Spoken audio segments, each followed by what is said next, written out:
နေရီတိုကကိုမိချကရာတွေတဖြည်းဖြည်းစိမ့်ထွက်လာတဲ့ကြောင့်ဘရိုတိုကသူ့အဖေကိုကာကွယ်ဖို့ကြိုးစားပြီးမြဲစွမ်းအားချင်းကကွာခြားလွန်းနေရဖြစ်ပါတယ်။အဲ့ချိန်မှာဆာစကေရောက်လာတဲ့ကြောင့်ကံကောင်းသွားခဲ့ပြီးသတိလွတ်နေတဲ့ဥရရှိကီကိုလည်းဂျီဝိုင်ယာကအလစ်ဝင်တိုက်ဖို့လုပ်တာမအောင်မြင်ပေမဲ့ငတဝင်းဆရာငဘောကလည်းသူ့ကိုယ်သူသပင်အဖြူနဲ့ဆွဲဆောင်မှုရှိတဲ့နင်ညာပါညာနဲ့ intro ဝင်နေခဲ့ပါတယ်။ဒါပေမဲ့အခြေအနေကတော့ဥရရှိကီကိုရင်ဆိုင်မှုခစ်နက်ခစ်ရဲ့အကောင်းဆုံးဆရာတပည့်ဂျူရိုအတွဲနှစ်တွဲဆူဆီးသွားကြပြီးဂျီဝိုင်ယာကအရင်ဆုံးရာစင်ကန်နဲ့စဖွင့်လိုက်ပါတယ်။ဒါပေမဲ့ဥရရှိကီကတော့ဘာမှမဖြစ်တယ်လို့ပြန်ထားလာတာကြောင့်ဆာစကေက Fire Style Dragon Flame နဲ့လေထဲကိုပစ်လိုက်ပြီးဥရရှိကီကလည်းသူ့ရဲ့ God Sword တွေနဲ့အကုန်လုံးကိုတတ်ဖို့တွေးလိုက်ပါတယ်။ဆာစကေကအမာတရာစုအနက်ရောင်မီတောက်တွေကိုသူ့ရဲ့ခုဆန်နာဂီမှာအတစ်လုပ်ပြီး fight ပြီးမဲ့ဥရရှိကီကလည်း Black Rock တွေနဲ့ပြန်ခုကန်ရင်မျက်ခွက်ကိုတစ်ပင်နဲ့နန်းခိုင်းလိုက်ပါတယ်။ဂျီဝိုင်ယာနဲ့ဘရိုတိုကိုပါအေးစစ်စစ်တိတ်ပြနေရကြောင်းအဲ့ဒါကိုမြင်နေရတဲ့နေရီတိုကသူ့ရဲ့ဒေါသကိုမထိန်နိုင်တော့ပဲသူ့စီကိုပြစ်လိုက်တဲ့ဂျူဆုကိုပါဂျီဝိုင်ယာကဝန်ခံပေးသွားတဲ့အတွက်ဒေါသအပြည့်နဲ့ကိုမီဆွမ်းအားကပေါ်ထွက်လာခဲ့ပြီဖြစ်ပါတယ်။အဲ့လိုဖြစ်တာကိုပဲဥရရှိကီကလိုချင်နေရဖြစ်ပေမဲ့ရုတ်တရက်ဆွမ်းအားကြီးသွားတဲ့နေရီတိုရဲ့တက်ခိုက်မှုတွေကိုတော့အသေးအတန်ရှောင်နေရပြီးဂျီဝိုင်ယာကတော့ကိုမီချာကိုရာဝေးုံကသူ့ကိုဆွမ်းအားအများကြီးပေးရင်တော့အတော်နှစ်ဖက်နဲ့ဓာတ်လို့ဖြစ်နေတဲ့အတွက်နေရီတိုကိုလည်းတဖြည်းဖြည်းနဲ့ဝါမျိုးသွားမှဖြစ်တဲ့အကြောင်းပြောပြလိုက်ပါတယ်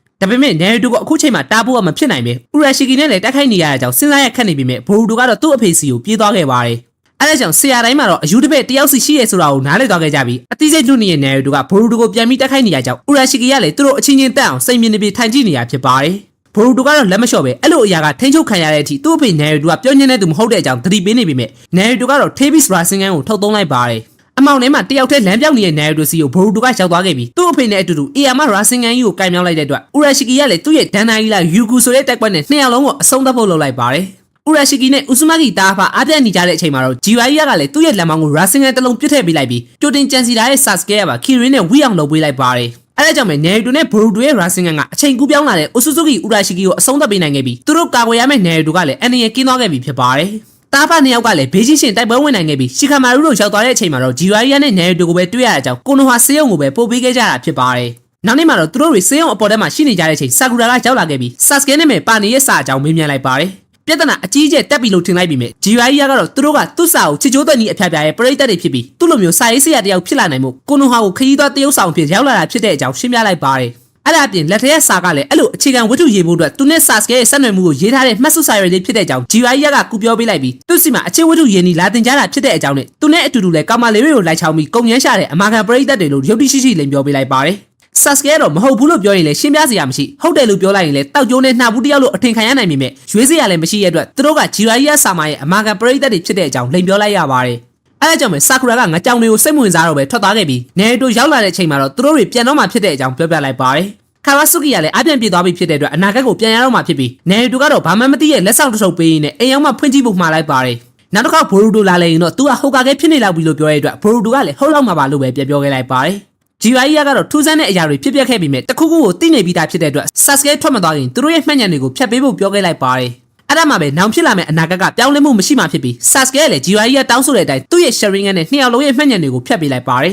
။နေကြီးနဲ့ဟီနာတာရောက်လာတဲ့အချိန်မှာတော့သူတို့တွေဘာလို့ဒီနေရာကိုရောက်နေကြလဲဆိုတာတော့မှတ်မိတော့ပဲဘရိုတိုနဲ့ဆာစကေတို့နဲ့အတူရှိခဲ့တဲ့အချိန်တွေအားလုံးကိုမေ့သွားကြပြီဖြစ်ပါတယ်။အဲ့လိုနဲ့အတိတ်ကသူ့အဖေနဲ့နှာဘူးဆရာကြီးဂျီဝိုင်ယာအကြောင်းဘရိုတိုကကိုယ်တိုင်တွေးကြုံဝင်ရခဲ့ပြီးခါရာဆုကီကလည်းနေတိုစီကနေချာကရာနည်းနည်းလောက်ယူခဲ့တာကြောင့်သူတို့ကိုပြန်ပို့ပြီးရင်တော့ဘရိုတိုပြောတဲ့အတိုင်းကိုလုံးချင်တာကိုလုပ်ဖို့တခြားအချိန်တစ်ခုကိုထွက်သွားတော့မှဖြစ်တဲ့အကြောင်းပြောပြလိုက်ပါတယ်။အဲ့ဒါကြောင့်ဆာစကေနဲ့ဘရိုတိုနှစ်ယောက်တည်းသူတို့ခေကိုနိုဟာကိုပြန်ရောက်လာခဲ့ပြီးသူတို့တွေဥရရှိကီကိုအနိုင်တိုက်နိုင်ခဲ့ကြတဲ့အကြောင်းနေတိုကိုပြောပြလိုက်ပါတယ်။နေရီတိုကလည်းဆာစကေပြန်ပြောပြတာကြောင့်သူနဲ့ဘရိုတိုမျက်နှာချင်းဆိုင်ပြီးလေပေါ်ခဲ့တယ်ဆိုတာကိုသိသွားခဲ့ပြီးအိမ်ပြန်ရောက်တဲ့အချိန်မှာတော့ဆာစကေကသူ့မိမဆာကူရာစောင့်နေတာကိုတွေ့လိုက်ရပါတယ်။သူရွာကထွက်သွားခဲ့ရတော့သူ့အပေါ်အချစ်မရော့ပဲပြန်ခေါ်နိုင်မှုစူးစမ်းပေးခဲ့တဲ့ဆာကူရာကိုဆာစကေကလည်းအရာအလုံးအတွက်ကျေးဇူးတင်ပါတယ်လို့ပြောပြလိုက်ပါတယ်။ဘရိုတိုကတော့သူ့အဖေငယ်ငယ်ကအမိအောင်မိတ်ဆာကြောင့်ဘယ်လောက်ထိခံစားခဲ့ရလဲဆိုတာကိုနားလည်သွားခဲ့ပေမဲ့ဟီနာတာကတော့နေရီတိုကအခုချိန်ထိဘာမှမပြောင်းလဲပဲဘာတွေပဲဖြစ်လာအပြုံးမပြတ်ပဲအကောင်းဆုံးလုပ်တတ်တဲ့သူဖြစ်တဲ့အကြောင်းပြောပြလိုက်ပါတယ်။အဲ့အချိန်ကျမှဘရိုတိုကအတိတ်ကနေရီတိုပေးခဲ့တဲ့အထုပ်လေးကိုတတိယသွားခဲ့ပြီးခါမီနာရီမွန်ကလည်းတချင်ကမိုးချိုးရတာဆောက်လို့ဖို့အကြံကိုလမ်းလျှောက်ရင်းနဲ့တနေရာမှာကြားလိုက်ရတာဖြစ်တဲ့အကြောင်းသူ့သားဒန်ကီကိုပြောပြနေခဲ့ပါတယ်။ဘရိုတိုကလည်းဂျီဝိုင်ယာရဲ့အုပ်ကိုရောက်နေတဲ့သူ့အဖေကိုရှာတွေ့သွားခဲ့ပြီးသူတွေ့ခဲ့တဲ့ဂျီဝိုင်ယာစာမာက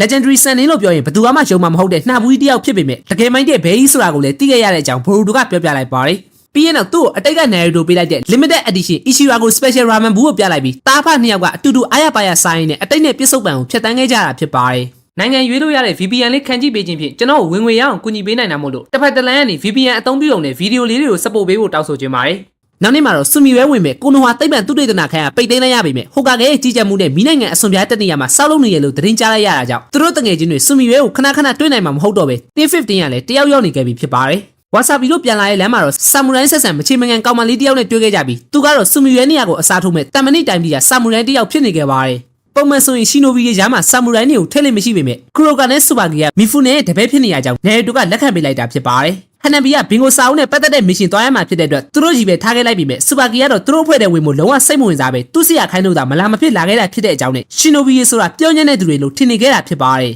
အဲ့ဒါကြောင့်ဝါဆာဘီနဲ့တာထွတ်မာတွေကပြဿနာတက်နေခဲ့ကြပြီးဆာရဒါတို့ကလည်းဆူမီရဲတဲ့နှုတ်ဆက်ပွဲလုပ်ဖို့တငယ်ချင်းတွေကိုလိုက်ပြောနေခဲ့ကြပါတယ်ဆာမူရိုင်းတွေကဓာရဲကိုချာကိုရာထည့်ပြီးတိုက်ခတ်ရတဲ့ခန်ဂျူဆူဆိုတဲ့ကိုခံပညာကိုအသုံးပြုကြတာဖြစ်ပြီးအခုမှကိုနိုဟာကိုအသစ်ဆက်ဆက်ရောက်လာတဲ့စူပါကီကလည်းဘယ်သူနဲ့မှအဆင်မပြေပဲသူ့ရဲ့ဓာတ်တိုင်းပေါ်ယုံကြည်မှုလွန်ကဲနေရဖြစ်ပါတယ်ခံယူချက်နဲ့လမ်းစဉ်မတူညီကြတဲ့ဆာမူရိုင်းနဲ့ရှီနိုဘီတွေကအစမှလည်းလုံးဝအဆင်မပြေကြပဲဝါဆာဘီနဲ့နာမီတာကညဘက်ခေါမိုးပေါ်မှာရှိနေကြတဲ့အချိန်ဟန်နဘီရဲ့ဘင်ကိုစာအုပ်ထဲကတရက်ကိုလမ်းကြားထဲမှာမြင်လိုက်ရပါတယ်ထိတ်တက်ရင်ဆိုင်မှုတရားဝင်ခွင့်ပြုမိတ်မရှိပေမဲ့သတင်းသွားဖို့နေရင်လည်းလွတ်သွားနိုင်တာကြောင့်နောက်ကနေလိုက်သွားတဲ့အချိန်မှာသူတို့ကိုစူပါကီကလည်းတွေ့သွားခဲ့ပါတယ်ရန်သူကတကယ်တော့သူတို့လိုက်နေတာကိုလည်းသိနေခဲ့ပြီးတယောက်တည်းမဟုတ်ပဲ၃ယောက်ဖြစ်နေရကြောင်းဝါဆာဘီကသူ့ရဲ့ကြောင်ဝင်းုံနဲ့စတင်ရင်ဆိုင်လိုက်ပါတယ်ဒါပေမဲ့ရန်သူကတိုက်ပွဲအတွေ့အကြုံရှိပြီးသားရာဇဝတ်ကောင်တွေဖြစ်နေရကြောင်းနှစ်ယောက်လုံးအရင်နှိမ်သွားပြီးမြဲရှီနိုဘီဆိုတာဘတော်မှထွက်မပြေးပဲကိုယ့်ရဲ့တငယ်ချင်းကိုကာကွယ်ရမယ်လို့ခံယူချက်ထားတဲ့ဝါဆာဘီကခေါင်းမမနဲ့ရင်ဆိုင်မှုတူးလိုက်ပါတယ်အဲဒါကြောင့်ပဲဒုက္ခရောက်တော့မယ့်အချိန်မှာဆာမူရိုင်းမှလည်းစူပါကီကရောက်လာခဲ့ပြီးကိုယ့်တငယ်ချင်းကိုကာကွယ်ပေးနေတဲ့ဝါဆာဘီကြောင့်ရှီနိုဘီတွေအပေါ်ထားတဲ့သူ့အမြင်ကလည်းနည်းနည်းလောက်ပြောင်းလဲသွားပြီဖြစ်တဲ့အကြောင်းပြောပြလိုက်ပါတယ်ပြီးရင်တော့ရန်သူတွေကသူတို့ရဲ့မီးကုန်းပုံးနဲ့လက်နက်ပုံတိုက်ကွက်တွေနဲ့ပဲတိုက်ခိုက်ပြီးမြဲကန်ဂျူဆူဓာတ်တိုင်းကိုအထူးကျွမ်းနေတဲ့စူပါကီကတော့သူ့ရဲ့နှင်းမောင်နိုင်ရဲချက်တစ်ခုနဲ့